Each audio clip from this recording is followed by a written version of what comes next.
We haven't been back to the academia in a while. It hasn't changed much, has it? Well, since we've got some time, want to go to the house of Dana? Paimon wants to do some reading! Ha! So you noticed! Well, you're too late. The Paimon you know and love is no more.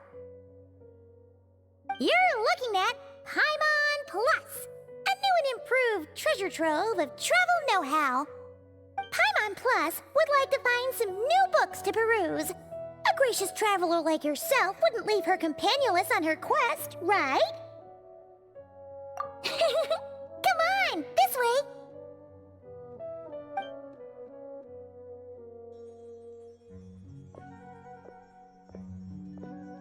Oh hey! It's Kale and Cyrus! Wonder what's going on. Let's go see! Well... You know what they say? Learning is a lifelong quest. Which means there's always another chance to read a book. But you never know when the next chance to reunite with an old friend will come along.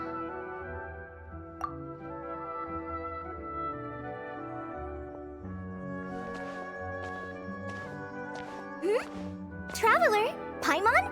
You're back in Sumeru? Ho, hello you two. It's been a while. Looking to spend time with some old friends? Yep. We saw some familiar faces, so we came to say hi.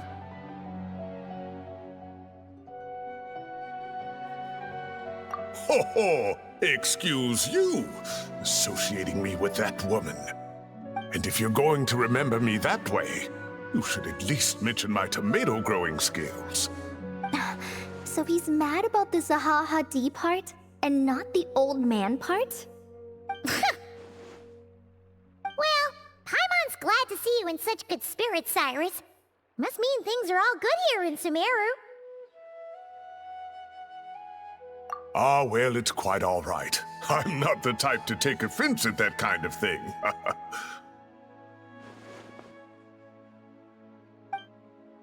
You definitely are. Anyway, what were you and Kale chatting about just now? Ah, that. Well, it was quite a spontaneous meeting. I was leaving the sage's office when I spotted Kale in conversation with a Mahamata, and it looked serious. I thought something bad might have happened, so I hurried over as soon as the conversation ended.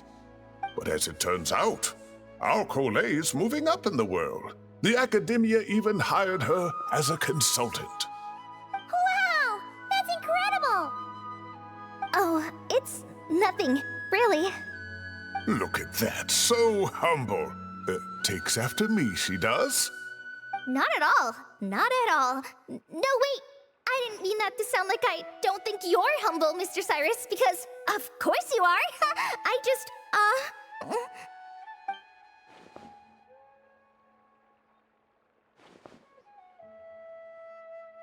Oh, well, I wouldn't even call myself a consultant. I'm just helping out.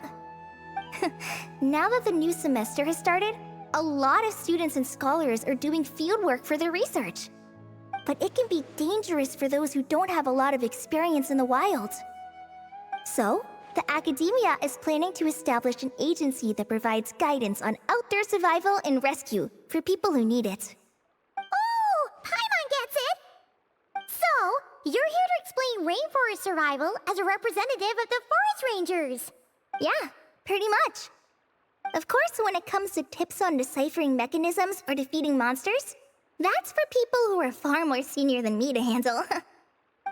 And speaking of which, since we're short on manpower, the person in charge at the academia said we're still accepting newcomers. If you're interested, you're welcome to join and share your insights. Ah, seizing the moment. Well done, Kale. Recruiting someone as capable as the Traveler is a great idea. Oh, and just between the four of us, the academia has set aside a generous amount of funding for this project. Well, since Kale's thrown her hat in the ring, we should help out too. What do you say, Traveler? Great! We're all supposed to meet up in Aru Village later, so I guess we'll regroup there. I was kinda worried, since Master Tainari isn't around to help this time, but now I feel much better! Yeah, even if you don't trust the Academia's eye for talent, you can trust ours for sure. And mine, of course. I have as good an eye for people as I do for tomatoes. Well, there you have it. Thanks, everyone. Oh, speaking of Tainari, how are things with him and the others? Good, thanks. All the forest rangers are doing great. Oh, but Master Tainari did mention that Sino and Sethos were heading to Gandharvaville. I'm not sure if it's for work or something else. Huh, knowing them, could just be to play some cards. I'm not sure. Apparently Sethos is bringing someone else with him too. But with my academia commitment, I didn't have time to ask for more details. Huh, well now Paimon's curious. Should we go check things out, Traveler? That's true, and I'm sure they've missed you. Now that is how it should be between friends. Getting together to play cards or enjoy a meal. Yet here I am, stuck with Nephis, who only ever calls to talk about research. Well, I won't delay your reunion any longer. Until next time. Goodbye, Mr. Cyrus. Take care. Alright, I should probably get going too. See you later, guys. Come find me in Aru Village when you're ready. Looking forward to seeing you shine, colleague.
Tainari's place.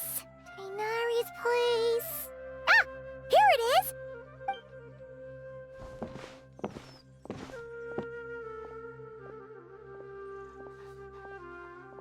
Sino! Sethos! Looks like the whole gang's here. Oh, and Layla's here too! But, oh, she doesn't look too good. Did something happen? Ah, Paimon, Traveler. It's good to see you.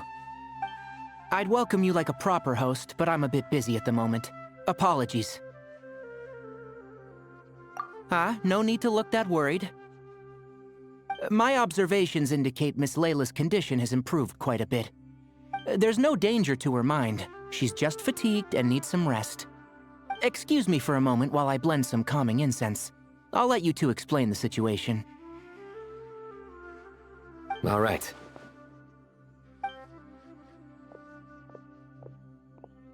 What happened was, Sethos and a few members of the Temple of Silence rescued Layla, who was out in the desert trapped in a state of delirium.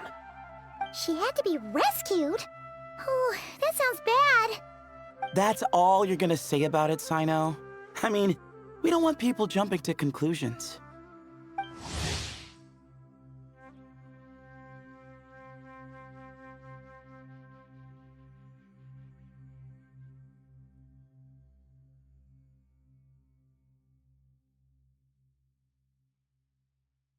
That's all I can say about it. The person involved is unable to explain what happened to her, so we're limited in what we know. Sorry. My head... still dizzy. The moons... Exactly how are there? She's been repeating that phrase over and over again, but she can't seem to remember what happened to her. We tried a few things back at the Temple of Silence, but we couldn't recover her memories. Her symptoms are kind of similar to researchers in the Satyavada life state, so we brought her to Tainari to see if our veteran forest watcher had any other ideas. Tainari is pretty much our last option, so let's hope he can help. The good news is, even if restoring her memory is a no-go, we can help with the headache at least. Jur was in a similar state when we found him, delirious and mumbling to himself, but he's more or less back to normal now. Sorry, I should give you some context first, huh? We should let Miss Layla get some rest. Come with me, you two, and I'll introduce you to the other victim of this incident. Good idea. I'll wait for Tainari here and keep an eye on our patient. All right then, this way.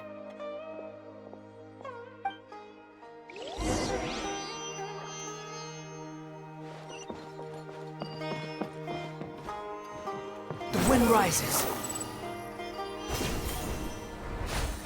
Yeah.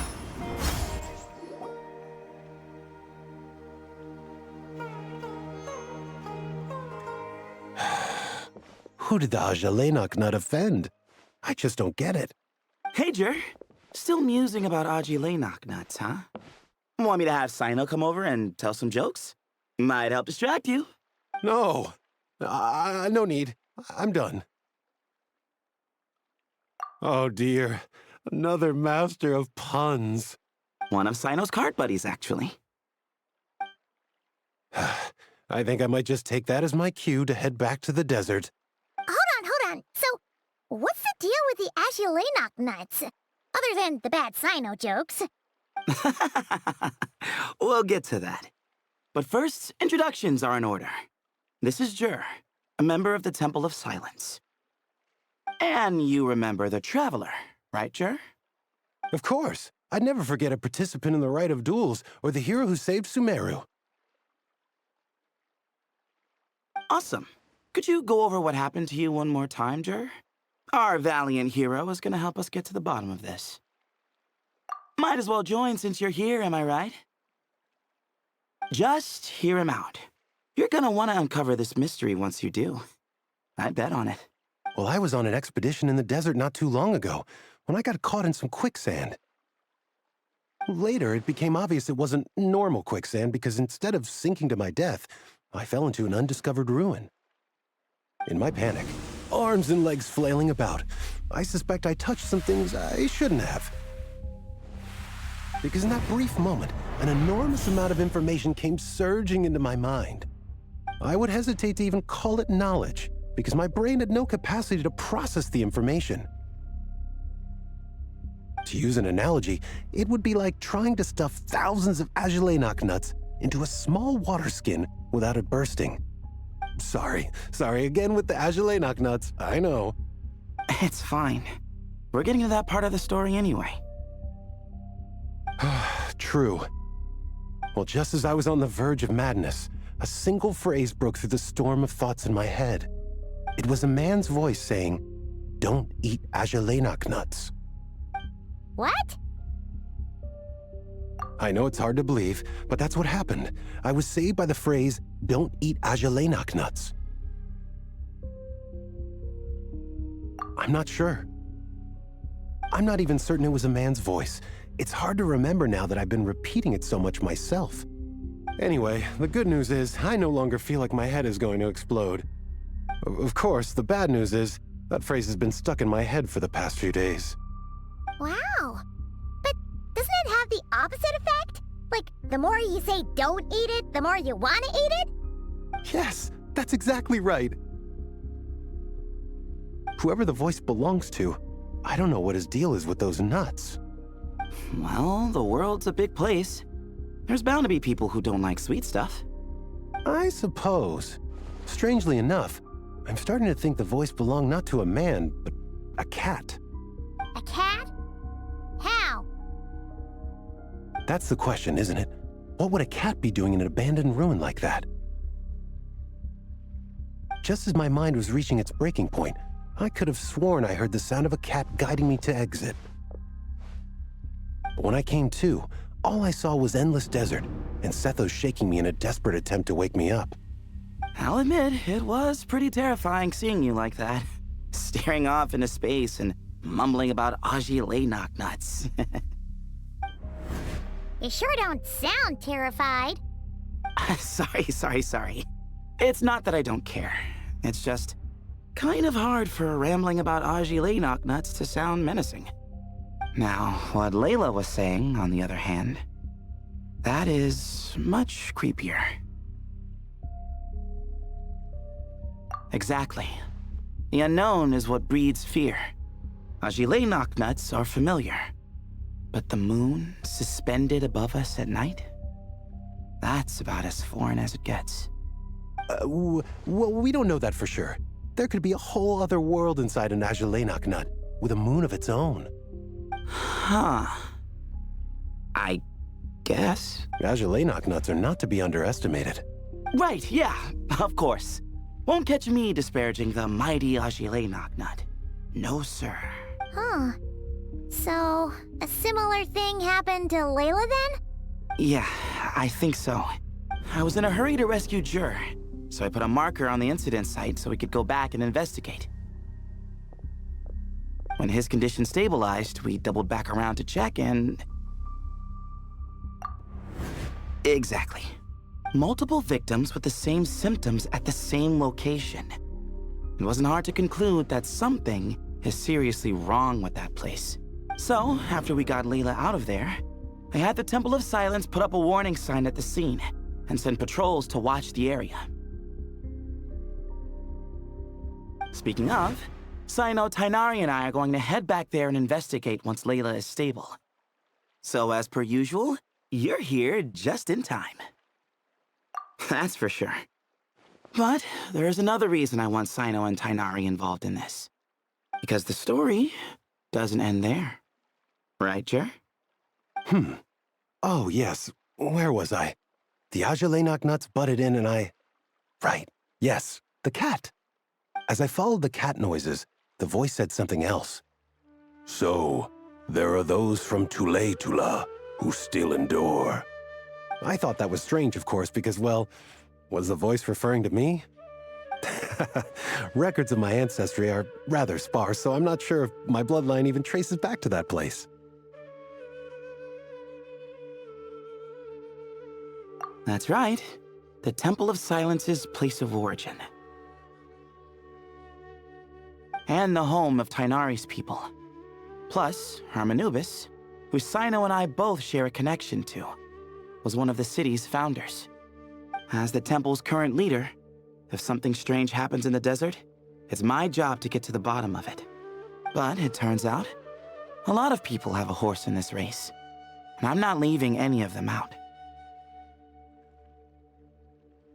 See? Knew you'd join.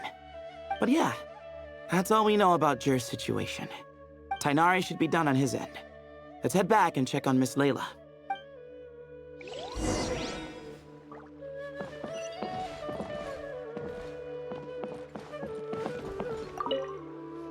There are records in the Temple of Silence that speak of the ancient desert people's love of raising cats. Perhaps I encountered some ancestral cat spirit, long since passed on.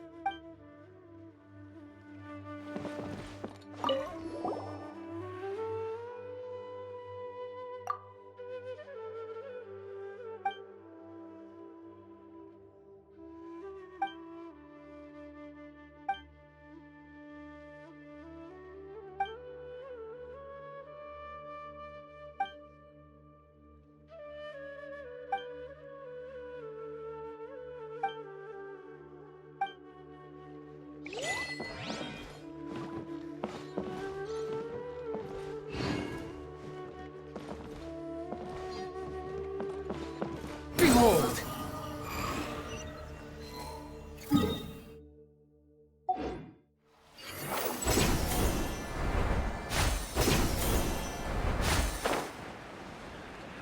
Surely that little girl must be leaving soon. How are you feeling? But don't speak if it's too taxing. It's fine. I'm much better now, thanks. I feel like I haven't slept in 2 days, so pretty much back to normal. Whoa, whoa, whoa. That's your normal? Traveler, Paimon, I thought I heard your voices earlier. Oh, and, I'm sorry. Huh? You don't have to apologize. He didn't do anything wrong. No, I just mean, I think I'm about to disappoint you. My head was kinda muddled earlier, but I still heard your conversation. I know you're trying to figure out what happened to me, and I want to help. But, I really don't remember anything. Does your head still hurt? No, I feel fine. The incense you made helped a lot. I'm still hearing those words in my head, but other than that, I'm okay. It's just, all I remember are those words. Everything else is a total blank. One moment I was heading to the stargazing point I'd calculated, and the next, I was on my back in the sand. The same phrase playing over and over again in my mind. How many moons are there in the sky? Sethos, did your friend Jur suffer from memory loss too? Not really. His memories are blurry, but there aren't huge gaps like this. He remembers touching something. Someone talking, a voice mentioning Tuletula, and hearing a cat lead him to the exit. A cat. Did you hear it too? Huh? Now that you mention it, I think so. It was so soft. I thought I was imagining things. Which means, at the very least, what the two of you experienced while escaping the ruin is consistent. A single sentence repeating in your heads, and the faint sound of a cat. Still not a lot to go off of. Agreed. Oh, is your head hurting again, Layla? No, I was just thinking. Maybe my memories are blank because I was sleepwalking at the time. Sometimes, my friends and classmates tell me about things I don't remember doing, or places I don't remember going. I don't talk about it a lot because, well, I don't even know how it happened. But I don't want my personal circumstances clouding your judgment. So I, just wanted to mention that. Ah, I see. Well, thank you for telling us. But I don't think we need to dwell on that for now. We're gonna check out the site of the incident for ourselves, so that should help us come to our own conclusions.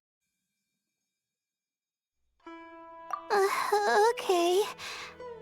Then could I come too? I have to know what happened to me back there. Sure, but on one condition. You need to be in tip-top shape before we head out. If your condition isn't stable enough before then, we'll have to figure out something else. Of course. No problem. Well, I'm more concerned about Tainari. You sure you'll be alright in the desert? You say that like I'll evaporate on first contact with sand or something. Call it curiosity. If this concerns my ancestors, I want to figure out what's going on. Anyway, as long as I take things slow when the sun's out, I should be fine with the right preparation. Besides, It's a good idea to have a doctor on hand in case of emergencies. So long as our doctor doesn't become the emergency. Well, if that happens, I suppose I'll just have to rely on the kindness of my entourage to haul me back home. All right, well, that all sounds good to me. Let's meet in 2 days like we agreed. Jer and I are gonna head back to the Temple of Silence and do some research in the meantime. See you in a couple days. Sounds good. What about you, Layla? If you feel like you need more rest, I can arrange a room for you to stay in. No need. I've asked enough of you as it is. Besides, I feel a lot better.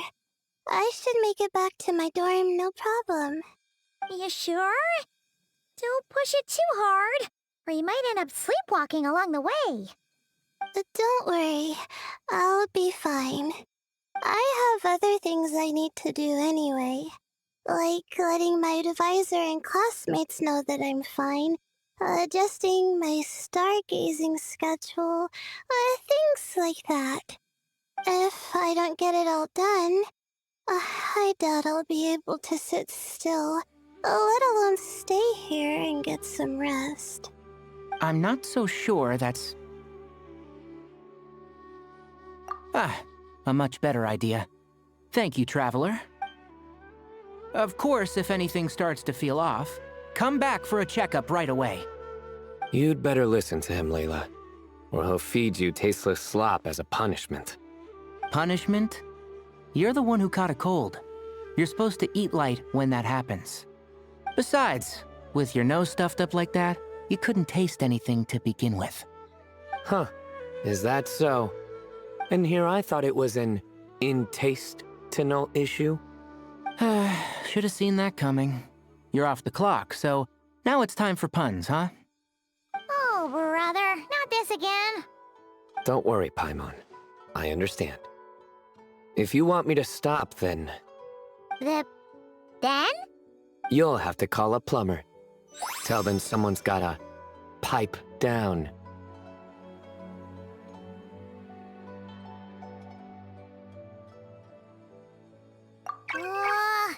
This is getting more insufferable by the second.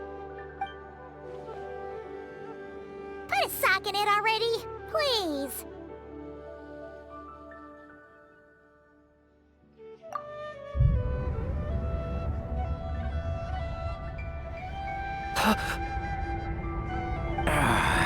Paimon's done with this game. You win, okay? Let's just get out of here, please. All right, you stay safe. I'll try to stay sane.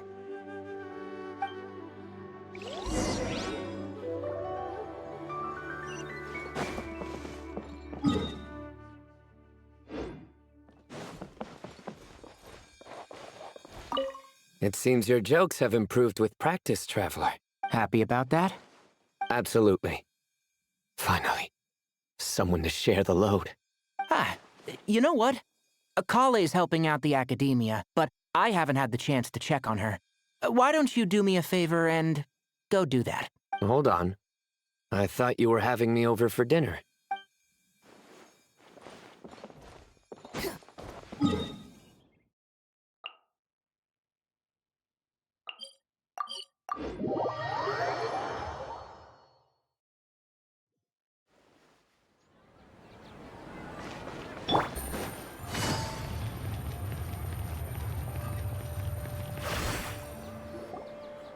Moons.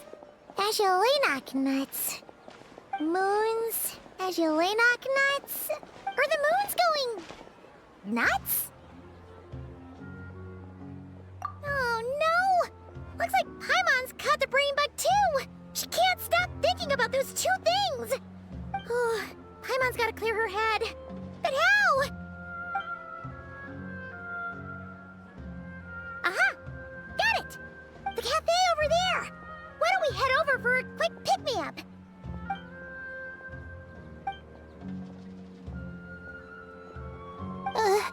Sorry. I feel kind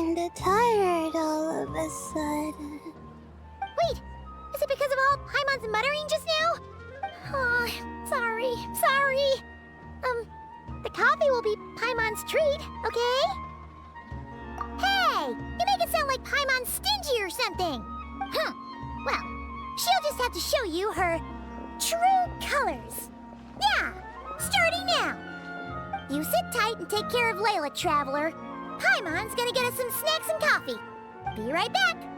Don't go anywhere in the meantime. She's pushing herself again as always. Saw right through me, huh? I apologize for the sudden emergence, but I didn't have any other options.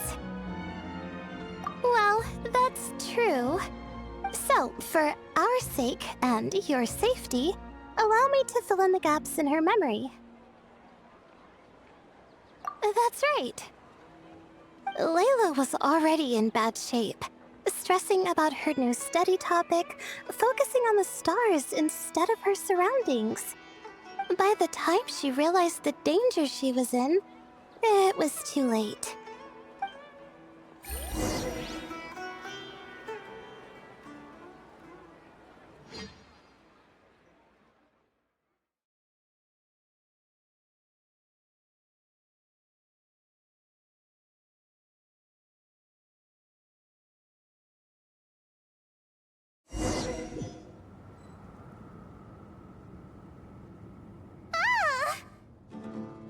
Quicksand near the ideal viewing spot? Wasn't expecting that.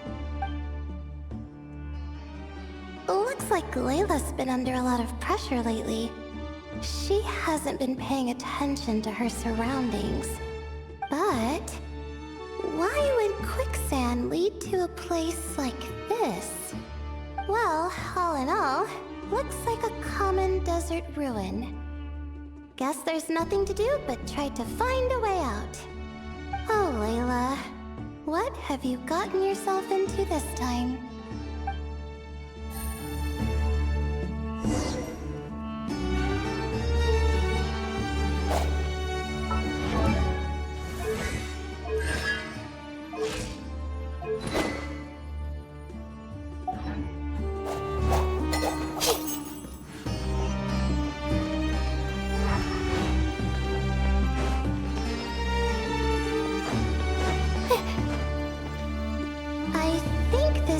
Can be opened using the device next to it.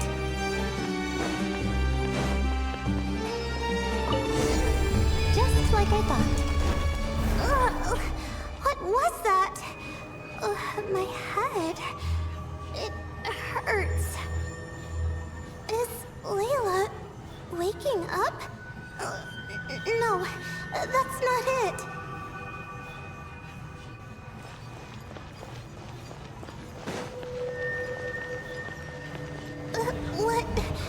What's going on?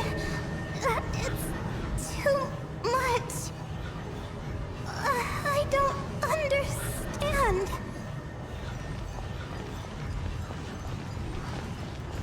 The ground is... Where am I? It's spinning.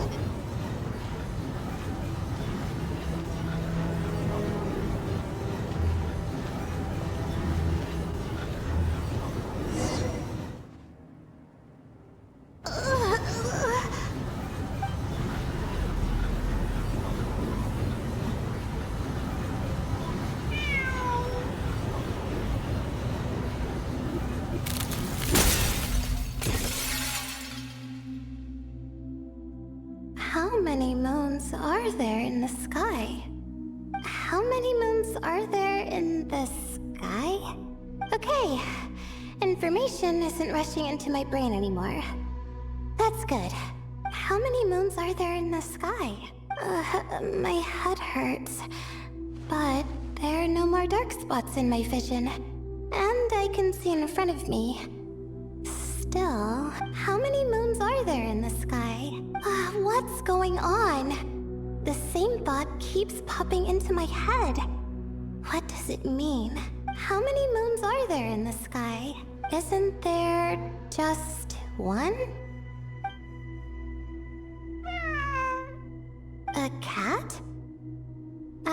think there was one earlier, too. I'm not hearing things. It really is a cat. But what is it doing here? How many moons are there? No! Stop it! Does it want me to follow its cries? Well, it's not like I've got other options. Come on, Layla. You can do this.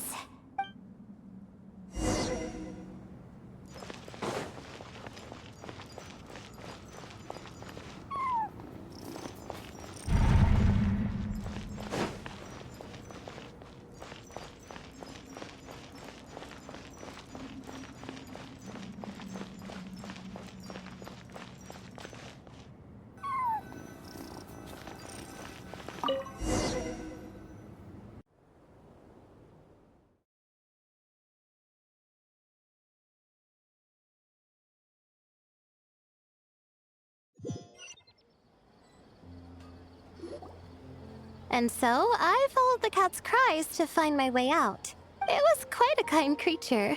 It didn't even leave until the other me started to wake up.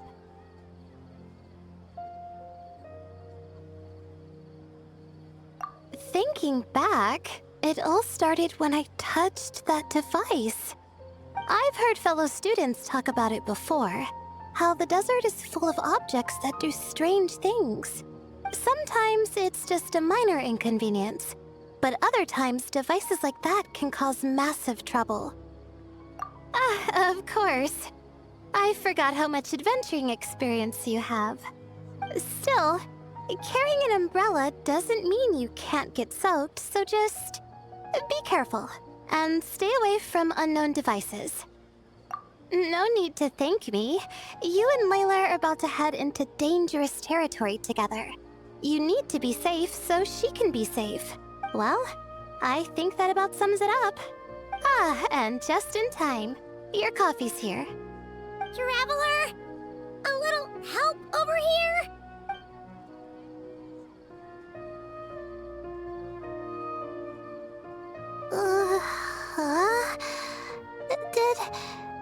Did I fall asleep?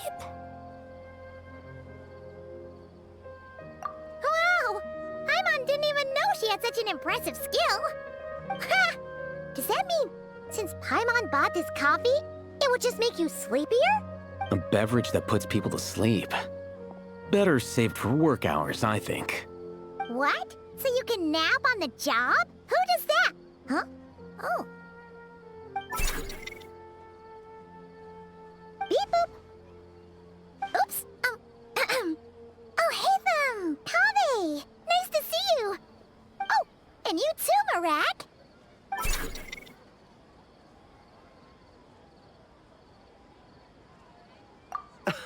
Sorry. Hope we're not interrupting anything. Miss Layla, you don't look so good. Is everything all right? Oh, I'm fine. I was sleeping just now, so I'm still a bit... Ah, I see. And we woke you, didn't we? I'm sorry.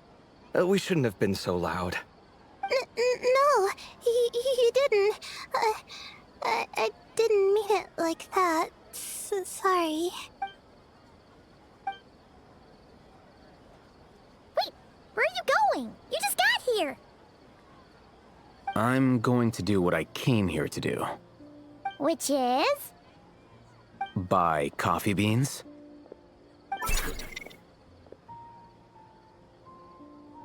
Huh? You're going too? Marak! Fine. Run off with him. See if I care. Well, looks like I get you to myself.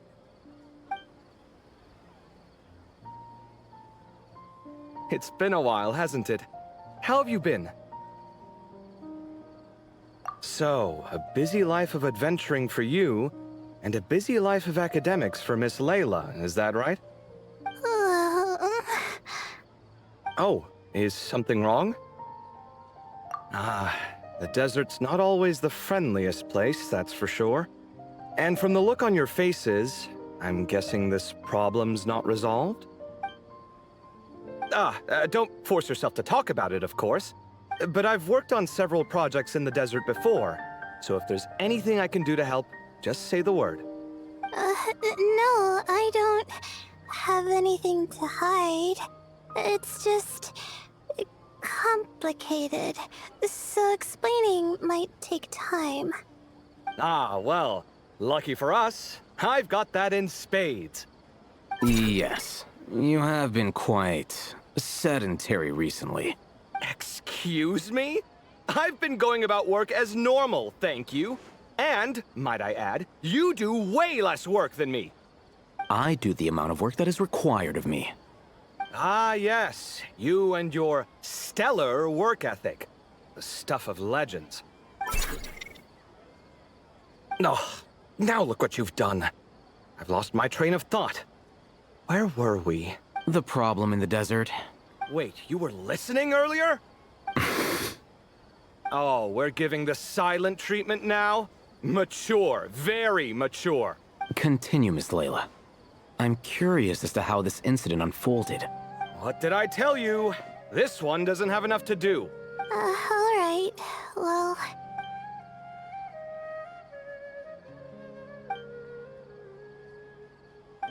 Could you still use some extra hands on this investigation team of yours?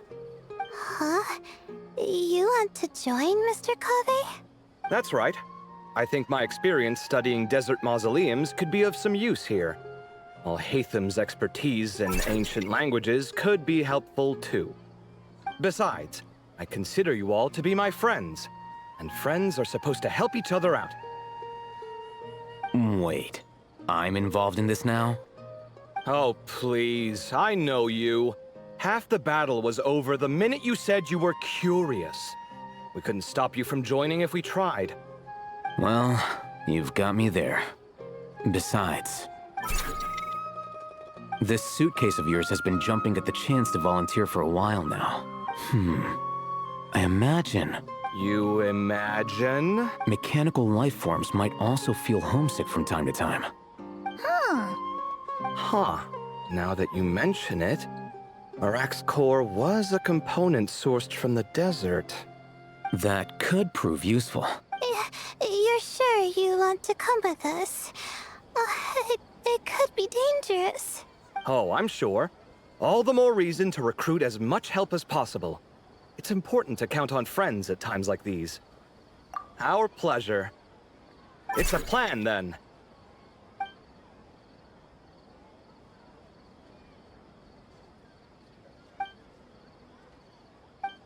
All right, we'll head back to our place to get ready. This one hasn't been on a trip in a while. Chances are, he doesn't even remember how to pack a suitcase. I'm not worried. It'll get done. Somehow. Would it kill you to help every once in a while? I do help. It's called moral support. Oh, of course. And I am ever so grateful. Goodbye, you three. We'll see you soon!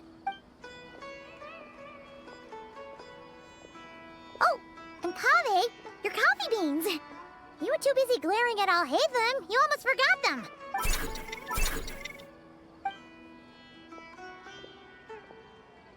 Well, we're pretty close to the academia now. I should be fine from here. Thanks for the coffee, Paimon. I feel much better now. Right. I'll follow the doctor's orders. Or try to, at least. With the blessing of the stars, I hope we all get a good night's sleep.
Speaking of which, the closer we get, the more Paimon's heart feels like it's beating out of her chest! Excitement! Yeah, sure, that's it. Oh look! It's Tighnari and the others! Everyone's here bright and early. Yeah, the desert's a pretty harsh environment. Better to travel at night and beat the heat. Hey everyone! We're here! Ah, right on time. You don't need to worry about me. It's not too hot yet, and I'm properly hydrated. All right, we're just waiting on the 2 people Miss Layla mentioned, and then we'll be set. He's staying behind. If we don't make it back after a certain time, he'll be in charge of rescue operations. You can count on me. Nice! You thought of everything! Oh, and Cyrus said he'll be in Aru Village, so he's also available if we need help. Haha! Amazing! Having people to watch our back is making Paimon a lot less nervous. Yeah, I did. After hearing about what happened, my advisor gave me some time off to rest. So, my studies are on hold for now. Then, does your advisor know you're back in the desert to investigate? Yes, but I was only allowed to come after I mentioned that General Mahamatra would be there too. Quite the reputation you've got there, Sino. Something wrong? You haven't said a word this whole time. Are you in a bad mood or something? No. Being skilled with words also means being a good listener. I'm just reflecting on what you're saying. Oh, Hatham! Kaveh! Ha! Over here! Darn it.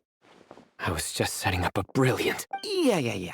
I'm sure you'll find another chance.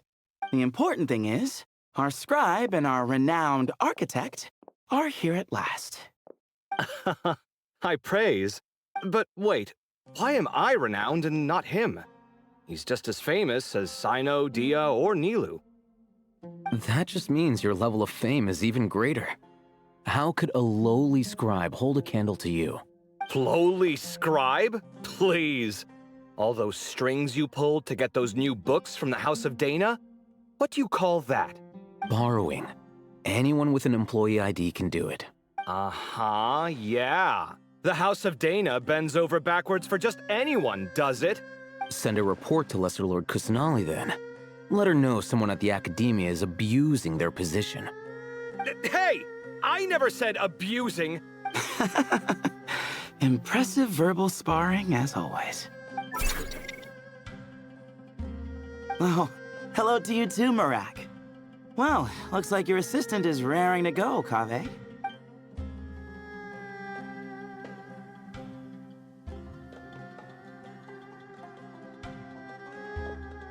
So, I say we get this show on the road. No sense delaying the inevitable. No need. We're in this together, remember? Sure. This is the entrance, yeah? Yes. Perfect. Then, if we're all set, let's get moving.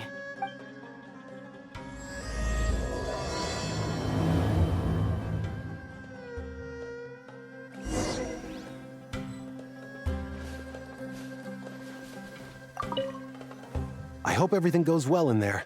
I've got your back from out here.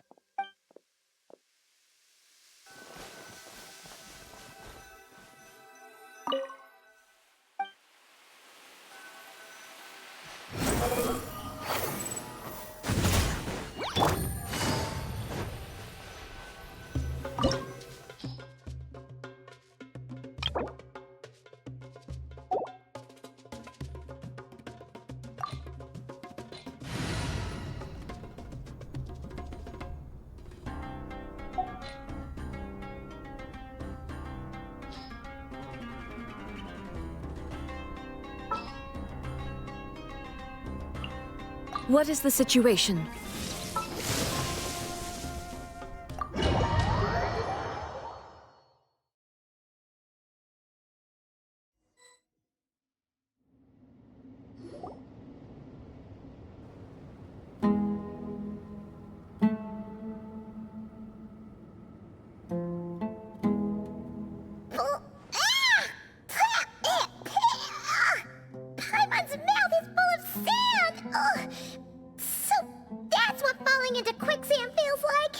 If this was quicksand, we would have struggled to breathe.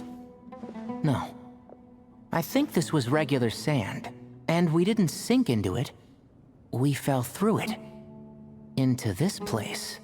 Agreed. In other words, sounds like a you problem, Paimon.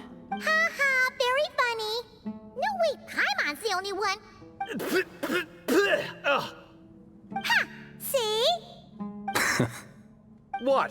I'm the only one with sand in my shoes? Yeah, right.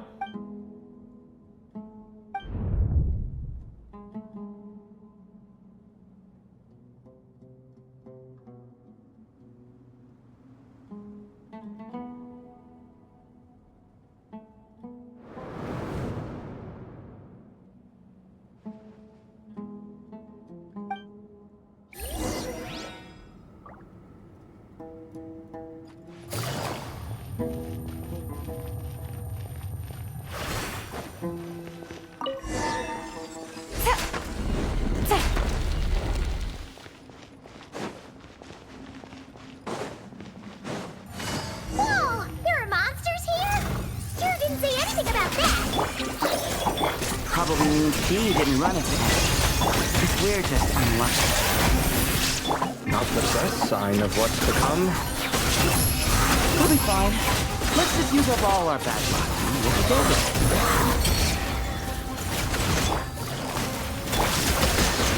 Oh, Fieldwiise!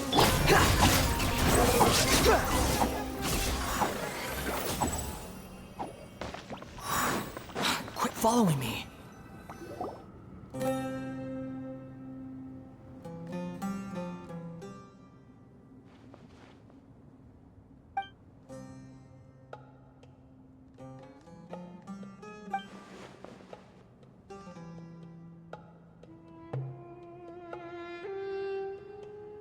Well, that goes without saying. Fair point. There's just one problem, though. The only way forward is through that door. Oh! Is it time to hunt for a key? Paimon loves this part. Don't worry. With our adventuring experience, we'll find it no problem. Let's get searching.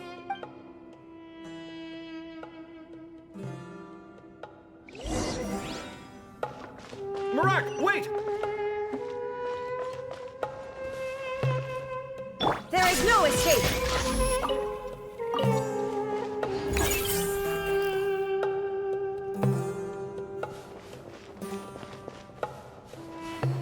Shine down!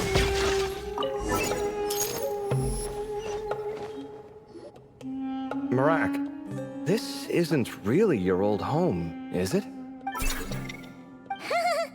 No idea what that means, but Marak does sound pretty happy. So, mechanical life forms do have the capacity to miss home.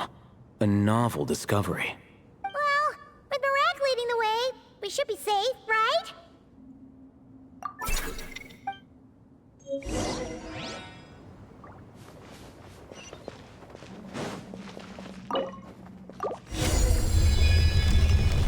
Good thing you decided to join, Kaveh. Otherwise, our investigation would have ended at that door. It was nothing that I did.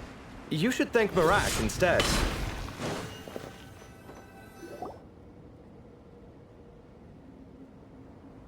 Hold on. At this rate, Paimon's gonna lose her title as best guide to a mechanical suitcase.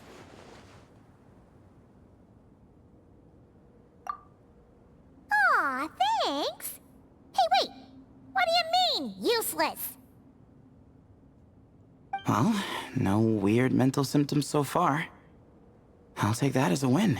That said...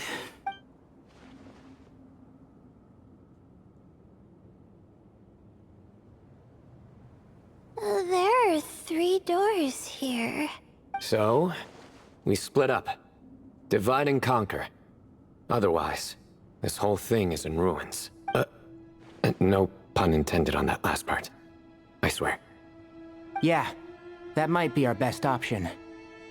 Good idea. And the minute things go south, we go back the way we came. Ooh, this is getting exciting! So, who's teaming up with who? Paimon calls dibs on the Traveler!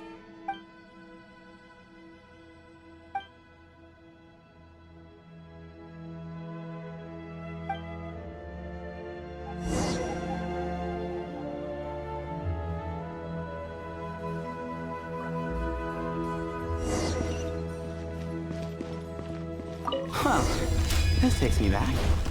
Last time we were in the desert together, the two of you came all the way out here to gang up on me. Oh? Sounds like someone's holding a grudge. Just what I like to hear. If you're still hung up on that last one, just name the time and place, and we'll have ourselves another thrilling... This chamber is huge. I can't even imagine what it's used for. Oh. What's wrong? I seem to have stepped on some kind of... stone slab. Huh. There's a pattern on this, but it's hard to make out with all the dust. Huh? Look! The shape seems to match the markings on the ground over there. Let's slot it in and see. And we have a match. Looks like we need to find the other 3 broken slabs. Let's search the area, but be careful where you step.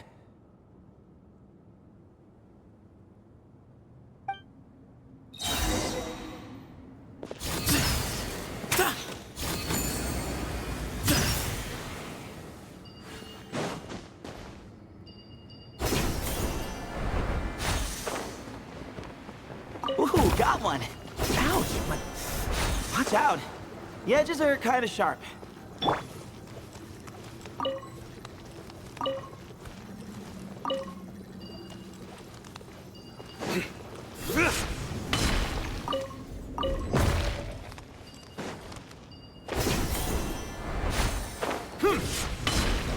Got the 3rd piece.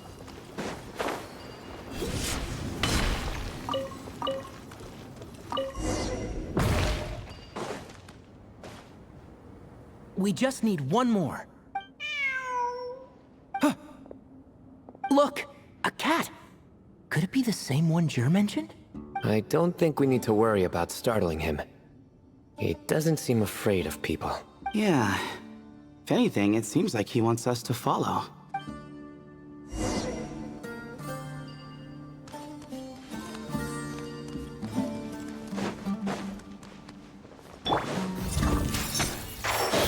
I'll uproot you!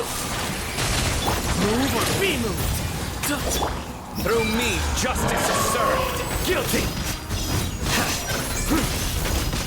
You stand condemned!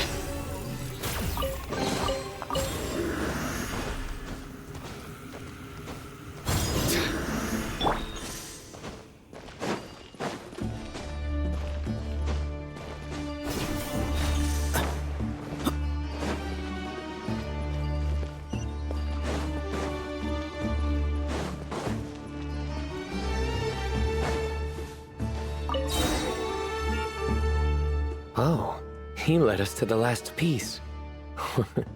Who's a good kitty? I never thought I'd hear you say something like that. You've clearly never heard how the professor talks to his tomatoes, then.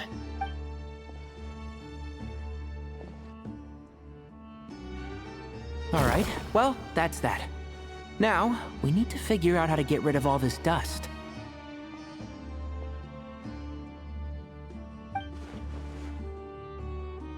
Behold, the great Vayu Viastra. Be honest. You've been waiting to say that for... how... Just activate the mechanism.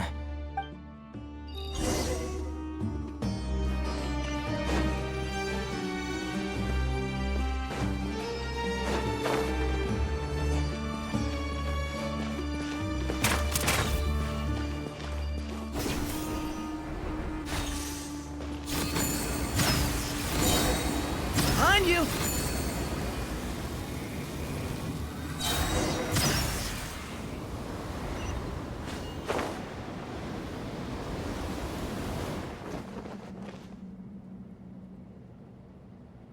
Huh. It worked. It's a picture of... 3 Hermanubises? That can't be right. The ears aren't vertical. Oh, true. And the looks fall short. My hat is much better looking.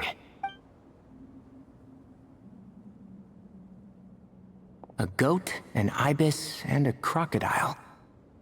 Oh, wow. Our botanist knows more than just plants. Riveting observation. I was just thinking. These three figures look a lot like the 7 pillars of King Deshret.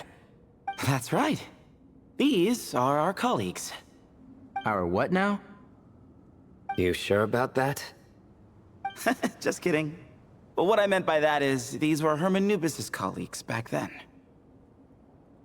The middle one is the Goat King Hereshef, Minister of Ministers, the god Amun's most trusted chancellor. Records say he was the deputy king of the Desert Sands, chief among the 7 pillars.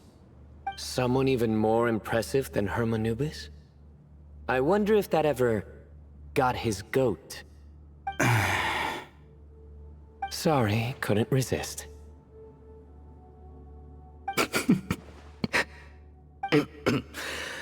Okay, that was a good one. Wait, really? I've got so much more where that came from. Where were we? This is Sopik, the Crocodile King, captain of captains. As the name suggests, he was a valiant commander and had dominion over all weapons of war.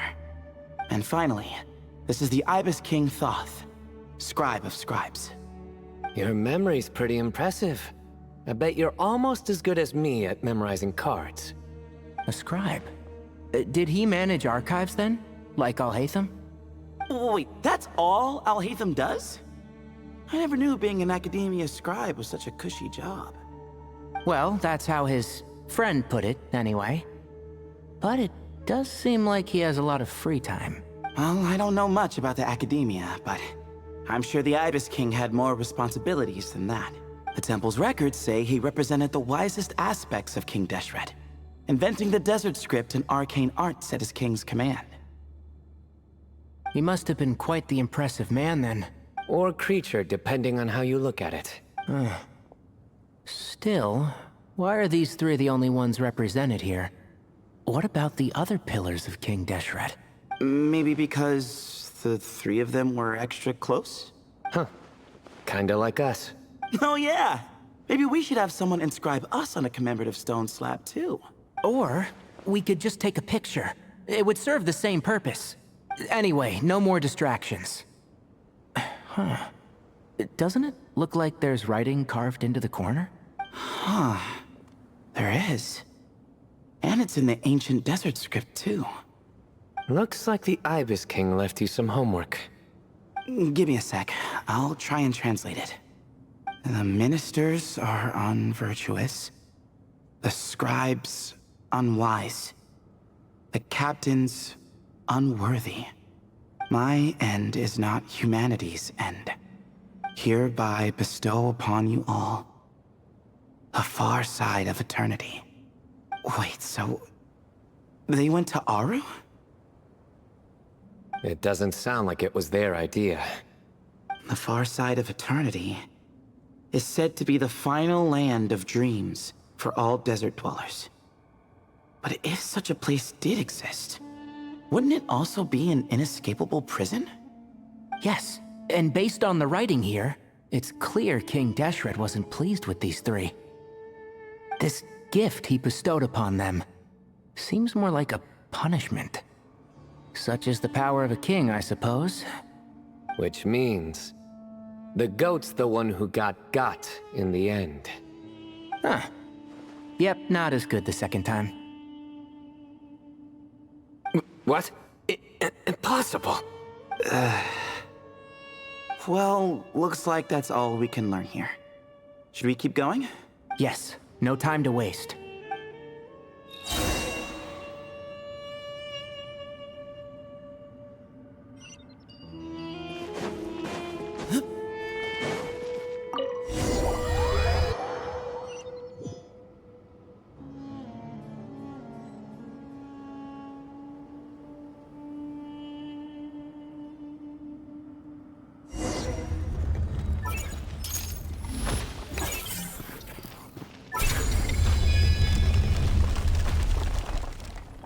Jeez, who knew a suitcase could be so fast? Marak is nothing like this when it comes to housework. Hey, wait up! A scout's job is to take the lead. Just let Marak figure it out. Easy for you to say. I'll be the one doing the repairs if something happens. Why don't you go scout ahead then? When I think of a comeback, I'll let you know. Nora? Oh, Marak stopped. What is it? Found something? Looks like something covered in sand. Let's get it out then. Oh, it's a stone slab. Good job, Marak. Let's take a look. Huh. Looks like this part of the picture goes over there?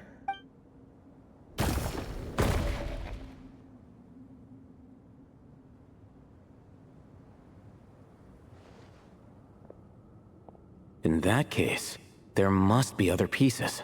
All right, and let's look around. Hey! Why are you sitting down?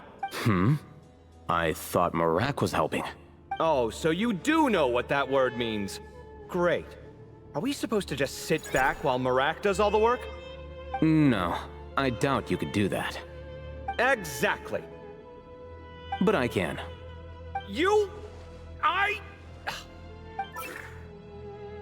See? It's all coming back to me. How insufferable it is to work with this no-good, do-nothing... We could be more efficient, I agree. I'll work on this piece. You take care of the rest.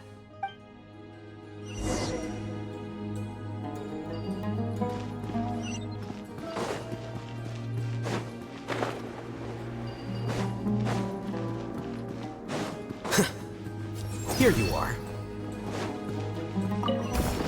Found one!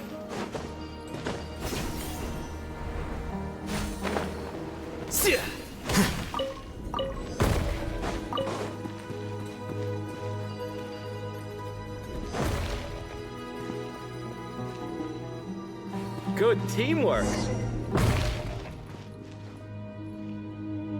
Looks like we found them all. The pieces fit together like a glove. But we can't see what's on them. Turn around. Huh? Look. Oh, I've seen this before. It can create strong winds. Just what we need to clean off the slab. Come on, let's... Hey! Don't worry about me. If I sit here, I won't be in the way. Oh, you don't want to be in the way? Then sit right in front, so the device can blow you straight back to Sumeru City.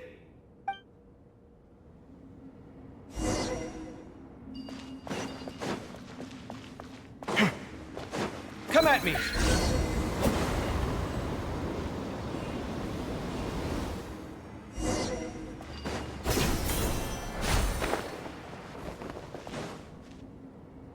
Done.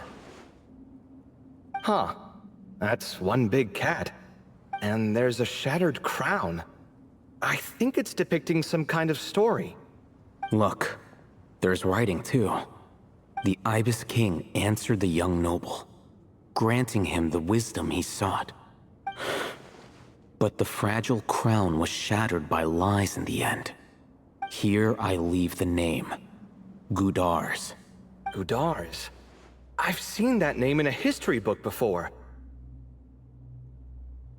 He was a young noble who sought to save his realm, and a king who once united the desert. That's right. Although his methods were rather shameful.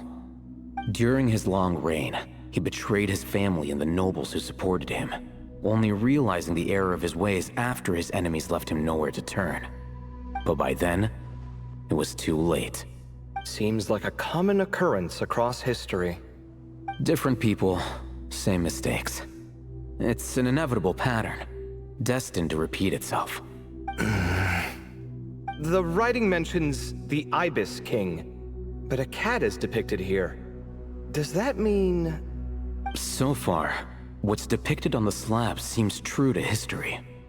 In which case, This cat is either a proxy for the Ibis King or a manifestation of said king himself. Exaggeration is a common method ancient records use to highlight a being of higher status. And as we know, Layla and Jur both heard the sound of a cat while escaping the ruin. You're saying the Ibis King, one of the legendary 7 pillars of King Deshret, is here, still helping those in need? I'm saying we can't rule it out.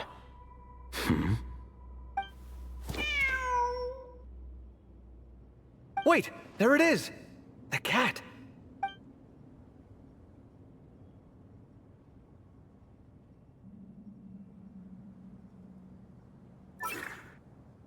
Ah! Marak went after him! The cat's showing us the way forward. Come, let's follow. Okay.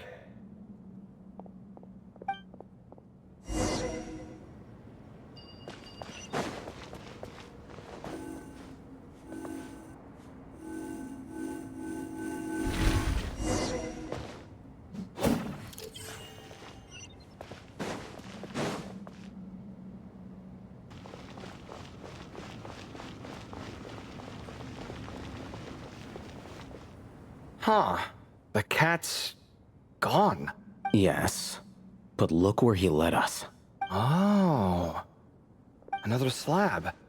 It looks similar to the last one.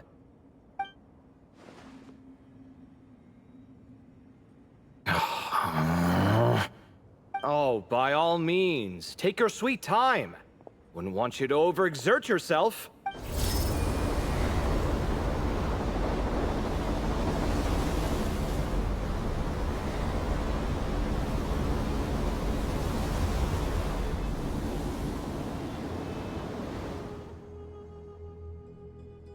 Huh. The scene depicted here... Seems to be a different tale. The Ibis King answered the Jinn-blooded dancing girl, granting her the wisdom she sought. But enemies plotted to kill her close kin. Snake venom was her self-chosen end. Here I leave the name. Makaira. The Temptress of Woe? You've heard of her? Of course. I don't just sit around doodling all day. She's mentioned in tons of papers about the desert. As I recall, she was given as a gift to the Tyrant King of Gurabad, and later seized the opportunity to kill him. After getting her vengeance, she reigned as queen for many years, until her enemies attempted a coup, and she took her own life. That's more or less the version I've read as well. It seems this queen also had dealings with the Ibis King. Yeah, I'm starting to find this whole granting wisdom business a bit concerning. I mean, considering how Gudars and Makaira ended up, it might not have been a good thing. But, at the same time, if the cat guiding us is linked to the Ibis King, then he doesn't seem like a villain either. People are complicated. And the same is true of the servants of the gods, no matter their wisdom or power. Let's reserve judgment for now, and keep moving.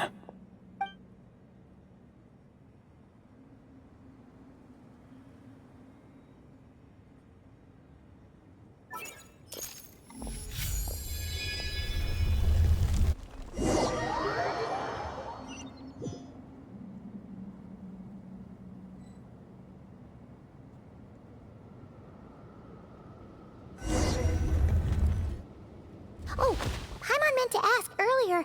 Have your memories come back, Layla? No, sorry. To be honest, nothing about this experience feels familiar.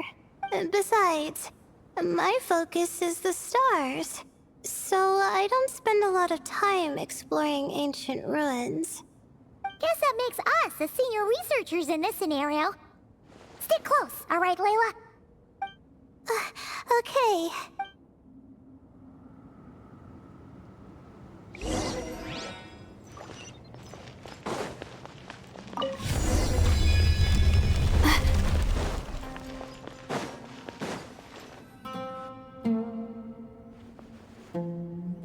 Wow. What a tall ceiling. Yeah. But for such a big place, it's so... empty. Like no one ever lived here. Sure must have been boring to live in ancient times, staring at ceilings all day. Now that you mention it, I've heard some people used to draw star maps on their vaulted ceilings. Some might even make them transparent to better observe the movement of the stars. It sounds so nice. Stargazing from the comfort of your own home. Wait a second. I think I see something up there. Huh? How is Paimon supposed to do that? Oh, right. Flying. Duh. Alright. Sit tight, everyone. Adventurer Paimon will be right back.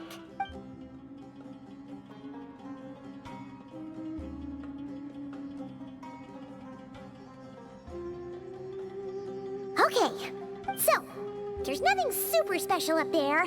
Just a couple of shelves, tables, jars, and scrolls. And a whole bunch of dust, dirt, and sand. You really want to search through all that stuff? Well, when you put it that way... Come on then, let's see what we've got. Paimon's hoping for something super valuable. Thanks. I'll stick close.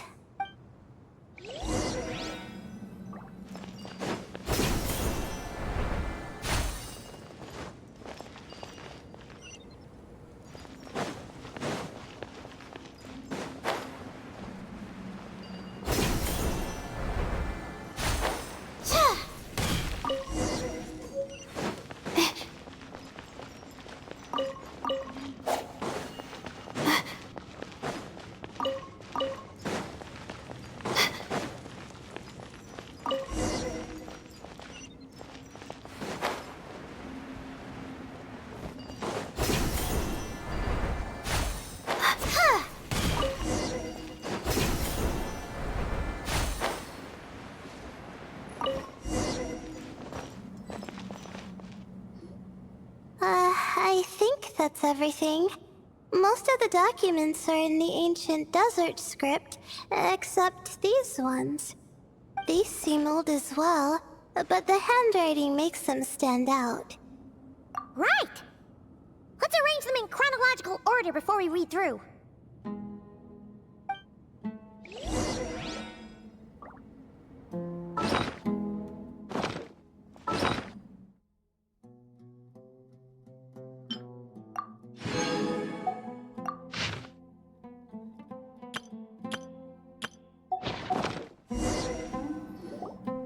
Okay, now let's take a look.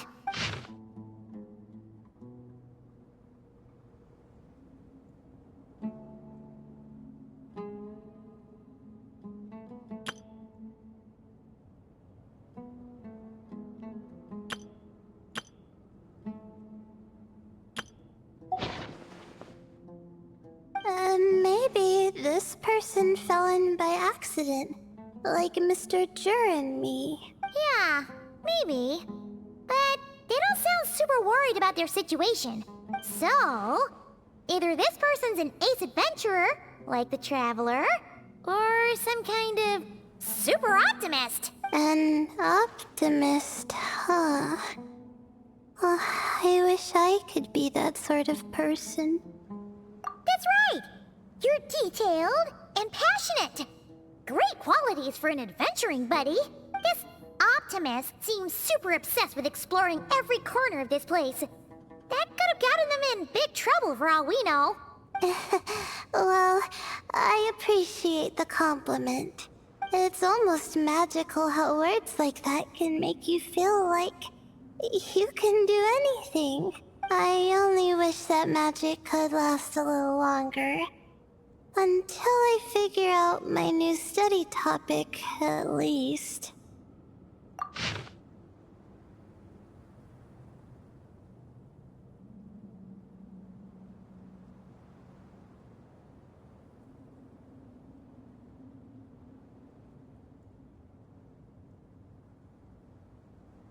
Oh, looks like you were spot on, Paimon. See? Told ya! That's what happens when you don't think things through. And all this talk about seniors and juniors, he was a student just like you, Layla. Whew, He sure talks a big talk for a student, though. You'd think he was some kind of old scholar instead. Huh. What is it? Did Paimon say something wrong? No, not at all. I was just thinking, and this might sound rude, but the way this person speaks is just so... you noticed too. I mean, it's good that he helped treat his companion's wound, but it didn't seem like it was out of kindness. More like he was looking out for his own self-interest, or thought he could get something out of it. I don't know. Maybe I'm reading too much into it. Yeah. If you're both in this dangerous situation together, wouldn't you mention them at least once? If it were Paimon, she would write down the name of every single person she was with. No one would be able to get away. Actually, I find Paimon's approach quite sensible. It makes sense from a safety perspective, too. That way, if anyone came to the rescue, the notes would be able to tell them everything they needed to know. Whoa! That's genius-level thinking! Well, I learned that from Madame Farzan, actually. I'm not speaking from personal experience or anything. Oh, no! I'm just a student. It's fine! You taught us something, so you're our teacher. Simple as that. Anyway, from the looks of things, the student who left these notes behind was pretty weird. Let's keep reading.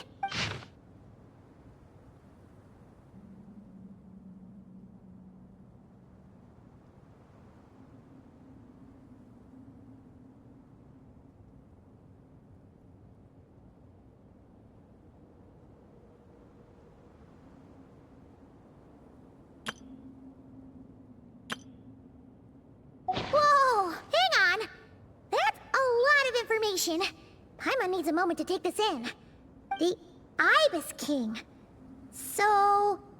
did this person actually meet the Ibis King here? Sorry. Who? Jeez, not again! Stop teasing her, Traveler! You know she was asking about Nefer. Anyway, Nefer's, a friend of ours. And she's mentioned the Ibis King before, but not in much detail.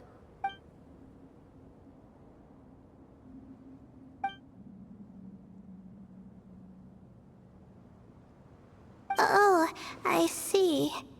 Well, that's not too surprising. Most people in Sumeru know about King Deshret, and most in the academia have at least some knowledge on the 7 pillars. Legend has it, King Deshret ruled the desert at the head of several wise retainers, guiding their people to pursue the limits of wisdom. He also left behind treasures for future generations, which continue to be relevant in nearly every research discipline. Now, this message indicates this student and his senior were rescued by the Ibis King. But to think it's possible to meet him in a place like this... We don't know when these notes were written, but didn't the 7 pillars disappear a long time ago? Yeah, the notes made it sound like his powers were restricted. Also, the mention of this form? What is that supposed to mean? I'm not sure. Let's keep reading.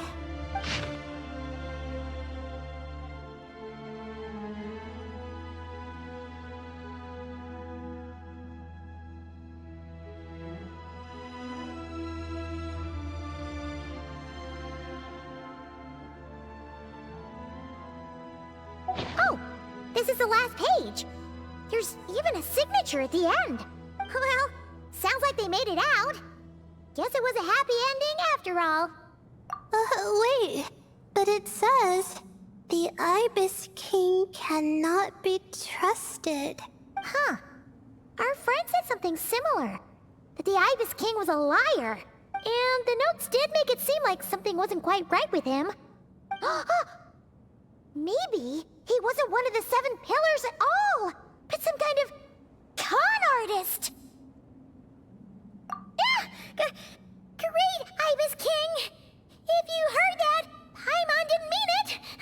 Please forgive her! Don't trap us here! I think Paimon raises a good point. Let's keep our guard up just in case. Alright, I think that's all the clues around here. How about we... Oh! It's Marak! That means Kaveh and the others should be around here, right? Hello? Anyone up there? Can you hear us? Yeah, we can! You know, sound travels just fine in an empty chamber like this. You don't have to shout. Of course, if you're shouting to express your excitement at being reunited, by all means, pretend I never said anything. Yelling like this is kinda exhausting. Come on, let's head back down.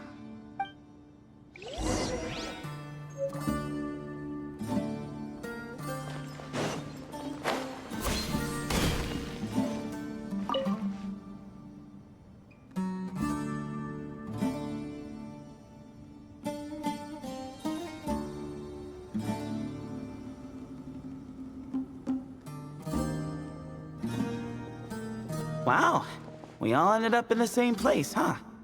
Yeah, what a coincidence. Indeed. Or as I like to call it, the chai factor.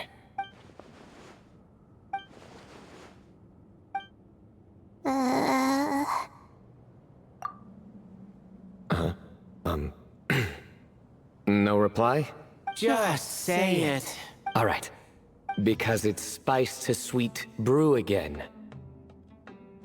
Oh, hey, that's a new version. Wait, what? You've never heard that one? What are you looking for? A place to sit and read my book. Oh, great. What else is new? Well, looks like everyone made it through unscathed. Let's take this chance to get some water, rest a bit, and discuss what we learned. Sound good? Yeah, let's debrief.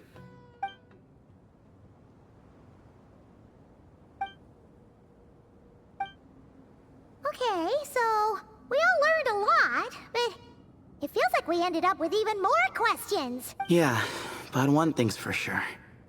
This place is tied to the Ibis King in some way. Hey, Sino. You're the current representative of Hermanubis. Can you call him up for a sec? Of course. Just let me sense his presence.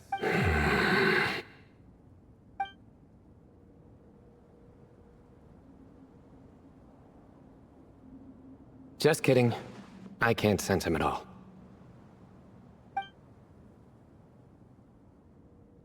Jeez, Sethos. Did you set him up for that one? What are you, a two-man act? Sorry, Hermanubis isn't like the Ibis King. He can possess me, but I can't talk to him whenever I want. Oh, truly? Does that mean he's gone? I would have liked to reminisce about old times with him. The cat! It speaks! Of course it speaks. In fact, it is not an it at all. You do me a great offense. My apologies. Esteemed cats, sir? Oh, this little contraption is still here. Contraption? No, this is Marak. Which means you do his assistant a great offense. Huh? Well, I didn't mean... Well, I apologize. I wasn't referring to this Marak, but rather the thing that operates it. King Deshret was quite partial to it. I have forgotten what it was called. It must have had an official name, albeit in the old tongue. Even if I did remember, I would need to translate it into modern language. It's not important. Marak's a fine name. Even better than the original, if you ask me. Who thought of it? And the remodeling, quite well done indeed. This Marak looks much happier in its current form. Oh, and the components should have model numbers written on them. You can look them up if you're curious. This cat talks a lot. Quite the one-sided conversation. Is this what the Ibis King was like? He seems quite eloquent. I wonder if he plays cards. Ha! I knew Marak was a great name. Go me. Let's see, what page was I on again? Should have brought a bookmark. That all went over Paimon's head.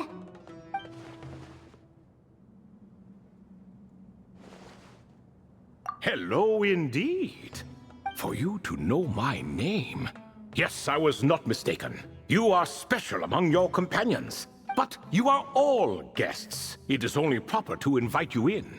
Come then, this way.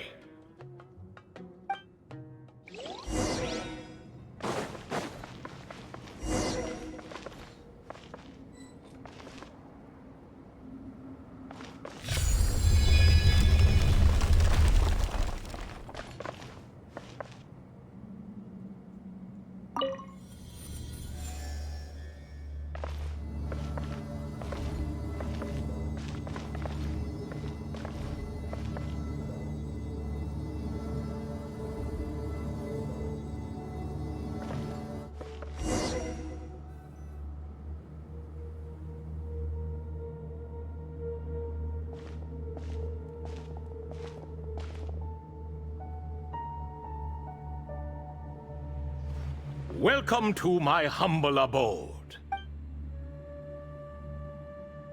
Oh, your house sure is spacious, Lord Ibis King. I fear it's not quite what it used to be. In fact, it has long ceased to be my home at all. It belongs to the descendants of the cats I once raised. Such adorable creatures, aren't they? Take the one I'm borrowing here, for instance. A chubby fellow with such lovely fur. Anyway, tradition dictates that a special guest such as yourself be presented with a gift. Alas, it's a first-come, first-served basis, you see. I fear with the passage of time, none are left. What? So the treasure's gone already? Treasure, you say? Not an inaccurate description. Yes, and no. I have the power to grant gifts inaccessible to the masses. The only requirement is answering a question. Not a bad deal, yes? Of course, my questions were given unto me by King Deshret, who in turn received them from the Mistress of Flowers. There are 3, and no more. What causes our rise and fall? What obliterates love and hate? What determines truth and falsehood? The more he talks, the less Paimon understands. I see. That must mean Gudars and Makaira managed to answer 2 of the 3. Another who understands. Oh, so that's the event those 2 slabs are depicting. Ah, priests and their records. A singular obsession, and quite boring too. After being imprisoned within Aru, I could, on occasion, take the form of a cat to converse with those around me. But I despised speaking to them. No conversational skills whatsoever. Now, humans like you who stumble in here from time to time, you are much more interesting. Hold on, we're getting off topic again. The 3 questions you just mentioned? What are they for, exactly? Ah, that is a story that begins with King Deshret. And we're in for another long one. Nostalgia for the past is common to us all, is it not? And our king, he was such a proud, solemn man in those days. He watched us speak of the present and the future, of the wisdom we possessed, or were about to obtain. We were his proud retainers, confident in our belief that, so long as each one of us used our abilities to the fullest, progress was inevitable. Yet, King Deshret's ambition was not destined to be allowed in a closed-off world such as this. So nothing went as planned. In fact, from the beginning, there were signs an outcome of this nature was inevitable. Because although there were 7 pillars, one was forever absent.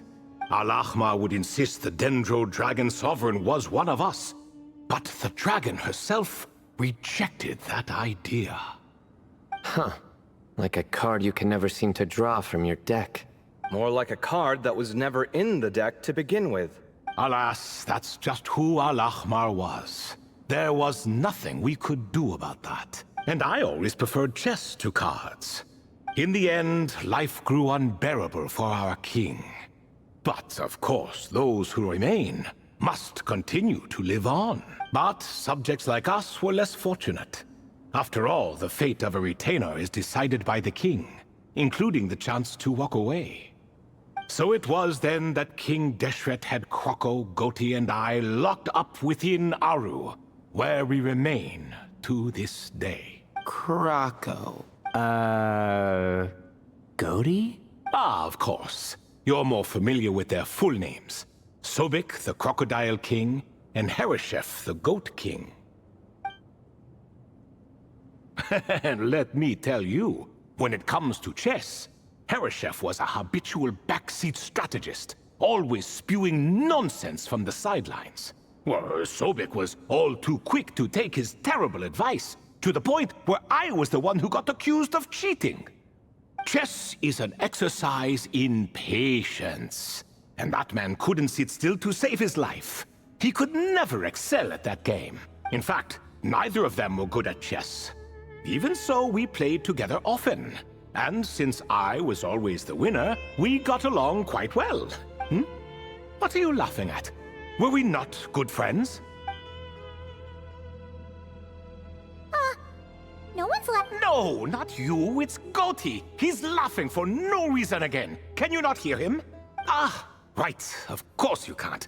The two of them are inside Aru, as am I, so only I can hear them.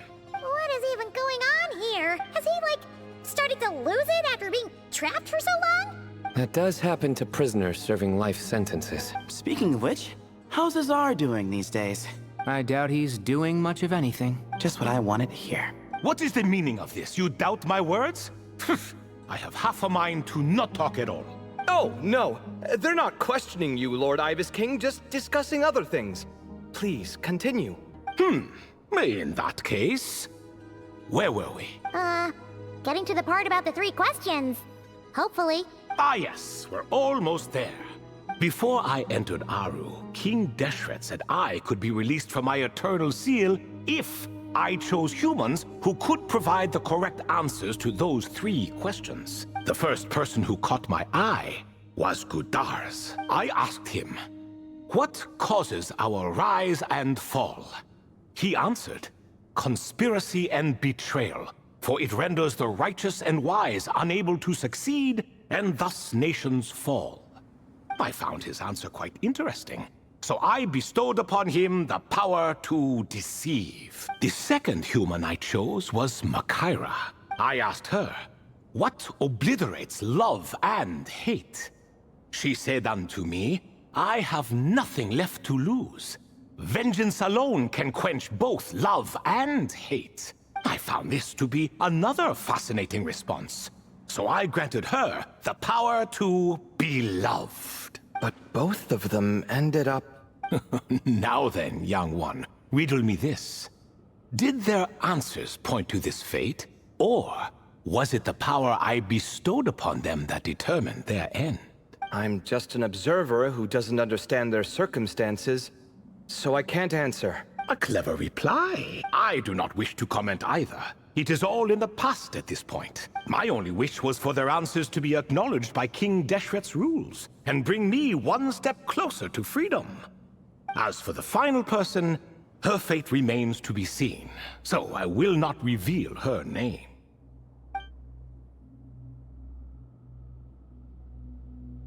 I asked her, what determines truth and falsehood? And found her answer quite compelling, so I bestowed upon her a gift to match. As you can see, however, I have not been freed, so it's clear the answer she gave at that time was wrong. But alas, 3 people were chosen, and 3 questions were asked. So now all I can do is wait. Wait until her wisdom is in line with the rules set forth by my king. Until she has found the true answer to that question. No wonder there was no third stone slab then. Or perhaps you're just not ready to include her in the story. Though, that might be a generous interpretation. Well, it's not merely because her story remains unfinished. As the remaining priests of this place left, or passed on, there were none left to record the events that followed. Besides, stone slabs are few and far between in the Great Red Sands.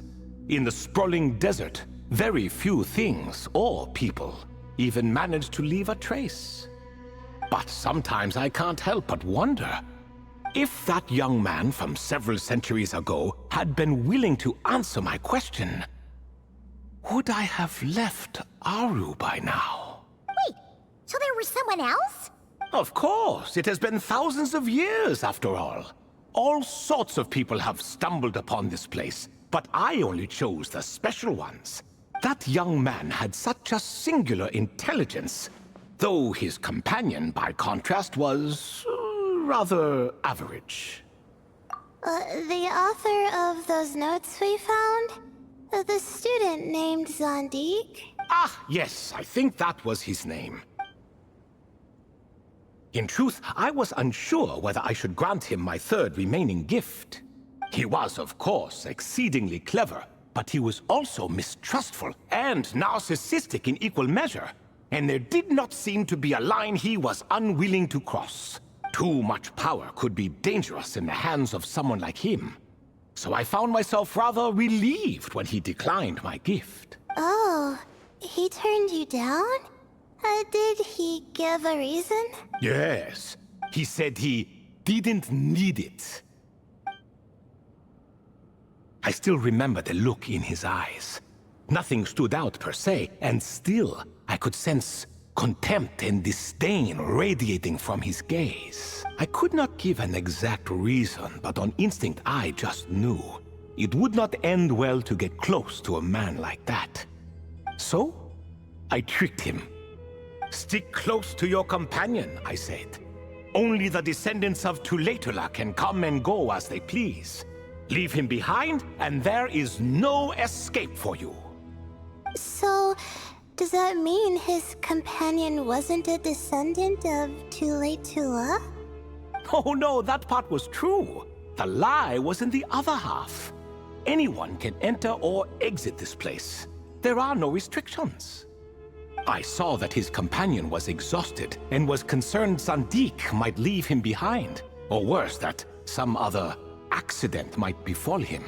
So I made up an excuse to prevent Zandik from going a step too far. Oh, and speaking of, Sandik's companion had the same blue hair and pointed ears as you. Wait, does that mean Layla's also a descendant of Tulatula? Indeed. When Hermanubis founded that city, he took in many who had nowhere else to go. Today their progeny are scattered to the four winds, and indeed are far more numerous than I could have imagined. So the person you protected could have been my ancestor. Yes, yes. You're very welcome for that. Could I ask another question, Lord Ibis King? Of course. I have nothing but time, I'm afraid. Did you also save me and a man named Jur? I did. You two were quite unlucky bumping into a device King Deshret once used to measure human brain power. That contact caused more knowledge than you could handle to flood into your minds. So I replaced that knowledge with simpler, repetitive information. Of course, the side effect being the same thought repeating over and over again in your mind, but that should resolve itself in time. How many moons are there in the sky? Yes, that was the phrase I used in your head. I forgot the other one, though. I believe it had something to do with food. Both were spur-of-the-moment decisions, so no need to dwell on the meaning too much. Oh, I see. Thank you, Lord Ibis King. As I said, young one, you are most welcome. If you're inclined to return the favor, perhaps you could turn off that device so no one else can trigger it? There's only so much a cat's paw can do, so I'm afraid this is something I must leave to you. Or Marak, I suppose. Oh, splendid! Another one bites the dust. Such is the fate of things here. Day by day, little by little, the remnants of ages past fade into obscurity. For that reason, the gifts of bygone eras, be they tied to your blood or technological in nature, are not to be revered. They are tools, nothing more. Disrespectful? I simply make the most of what I have. Besides, our king has been gone all these years. What good does it do to revere him now?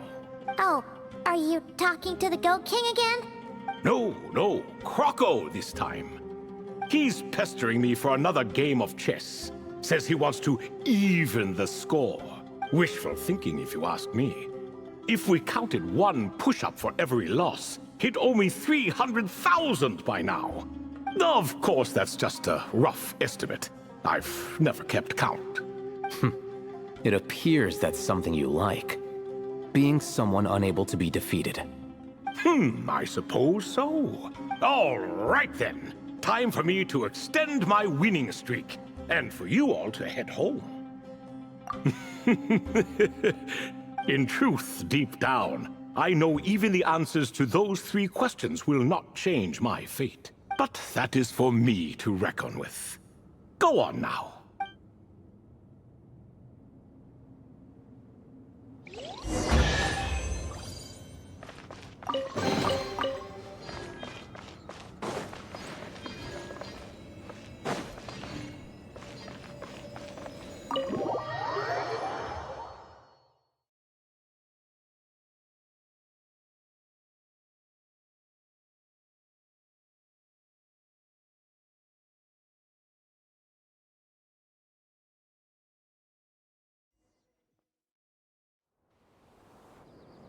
Excuse me?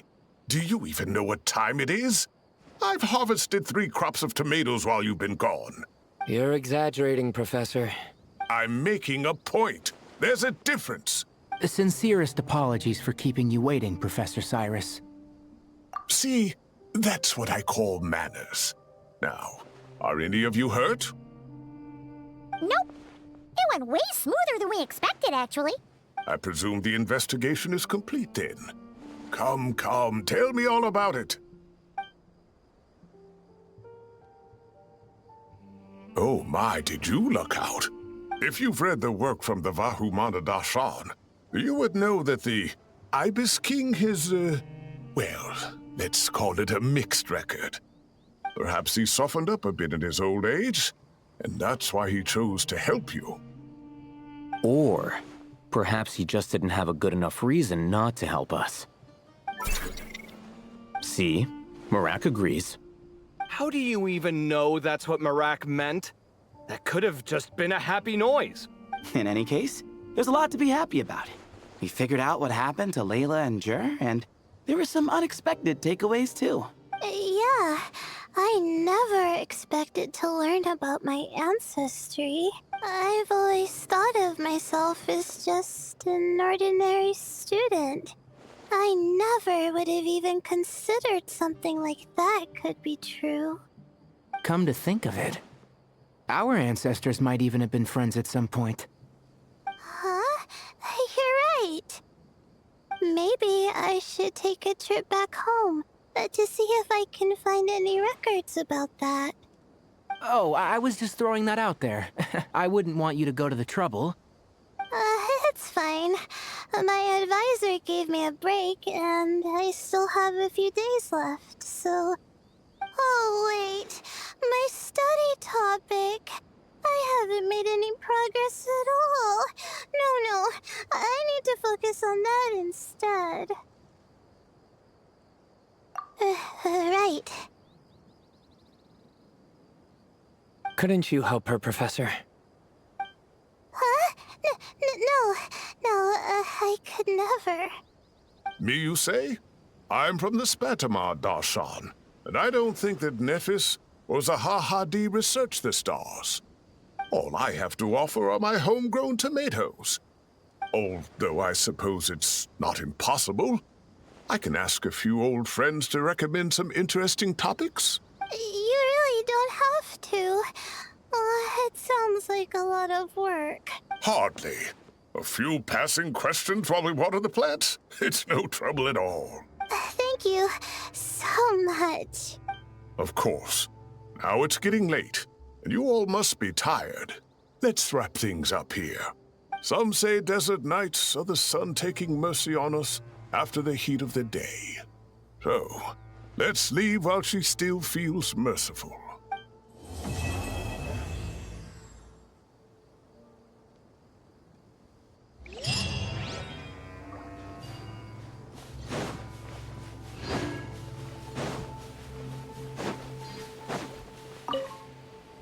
You made it back safe and sound. Glad to see it.